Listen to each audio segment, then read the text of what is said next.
Seorang perempuan di Surabaya, Jawa Timur, syok setelah ditetapkan sebagai tersangka lantaran curhat di media sosial akan kondisi wajahnya yang rusak.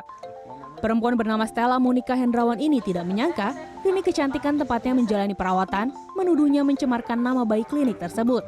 Sebelumnya Stella sudah komplain ke pihak klinik namun tidak mendapatkan respon yang baik. Ya saya bilang loh, saya kan sudah pakai obat kamu rajin dan kalau misalnya telat nebus aja 2 hari jerawat juga keluar lagi, itu gimana maksudnya? Ya dia tetap memojokkan saya, nggak bisa, apa sih Stella kamu salah, bla bla bla. Ya udah akhirnya saya marah karena saya sudah bayar mahal loh, puluhan juta di sini di klinik kamu kok malah kayak gini pelayanannya. Manajemen klinik lalu melayangkan 3 somasi menuduh Stella mencemarkan nama baik klinik. Melalui kuasa hukumnya Kosasi, manajemen klinik Elvirs membantah kasus ini berkaitan antara Stella sebagai konsumen dan klinik sebagai penyedia jasa. Manajemen sudah mengajak mediasi namun selalu buntu. Jadi terkait masalah ini, ya kan karena konsumennya dia merasa yang terlapor ini tidak merasa bersalah, ya silahkan saja di dalam persidangan diungkapkan, gitu Pak. Kasus yang membeli Stella membuatnya tertekan.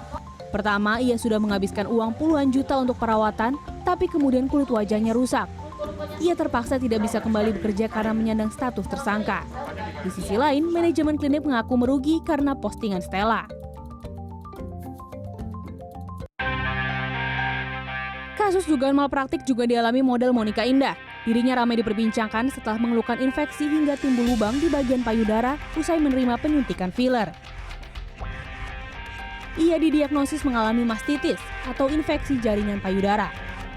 Keluhan ini didapat 3 minggu setelah menjalani filler payudara melalui jasa home care. Ia pun diduga menjadi korban klinik kecantikan abal-abal.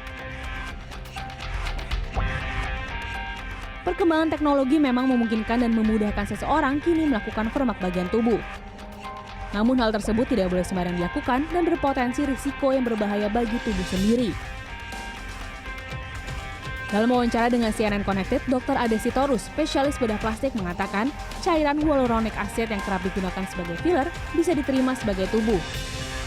Namun penyuntikan filler di payudara tidak bisa dilakukan sembarangan karena banyaknya pembuluh darah di bagian payudara.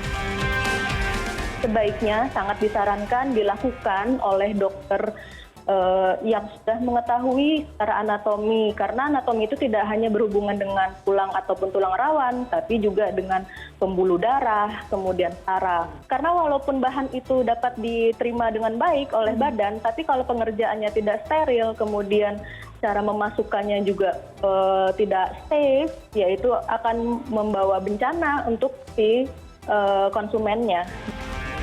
Penyuntikan filler hanya dapat dilakukan di bagian tubuh tertentu, yaitu area depres atau cekung. Meski begitu, fungsinya pun bukan untuk menambah volume. Tim Liputan, CNN Indonesia.